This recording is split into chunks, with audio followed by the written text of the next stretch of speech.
खंडपीठ, circuit bench आणि कोल्हापूर याचं आता खूप नातं जवळचं झालंय. खूप धावपळ, खूप संघर्ष, खूप आंदोलनं सगळे चालू आहे. सन्मान्य मुख्यमंत्री महोदयांना सुद्धा या सगळ्या गोष्टींची कल्पना आहे.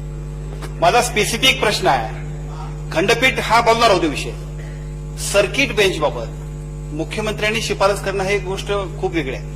आता कदाचित खूप आम्ही आदर करतोय मुख्यमंत्री महोदयांचा, पण सरकार की नियत पे शक है असं होईल. माझी विनंती आहे तुम्हाला की सर्किट बेंच साठी तुम्ही आग्रह केल्याशिवाय कदापिही न्यायमूर्ती आम्हाला दाद देणार नाहीत.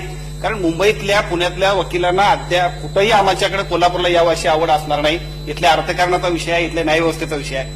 आपण स्वतः, आम्ही चेंडू तुमच्या कोर्टात टाकतो, आपण स्वतः कोल्हापूरसाठी सर्किट बेंच करण्यासाठी सन्मान्य न्यायमूर्ती, आपल्या मुख्य न्यायमूर्तींकडे आग्रह करून ज्यावेळी आपली बैठक असते, मला असं समजलं की 1 तारखेला सुद्धा एक बैठक आहे की ज्यामध्ये जर तुम्ही आर्ग्यू केलं, कारण तुमच्या आर्ग्युमेंटला आता हायकोर्टचे सुद्धा वकील सगळे बाजूला जातील, एवढे प्रचंड तुम्ही खूप चांगल्या पद्धतीने मांडताय.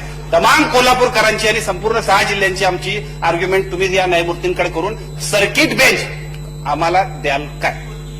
येस अध्यक्ष महोदय, राज्य सरकार निश्चितपणे, आणि मी स्वतः राज्य सरकार म्हणजे मलाच त्या ठिकाणी मी विधी व न्याय मंत्री आहे, म्हणजे मुख्यमंत्री जसा तसा विधी व न्याय मंत्री देखील मीच आहे. त्यामुळे मी स्वतः निश्चित माननीय उच्च न्यायालयाकडे, माननीय मुख्य न्यायमूर्ती महोदयांकडे या संदर्भात स्वतः चर्चा करून आग्रह धरेन.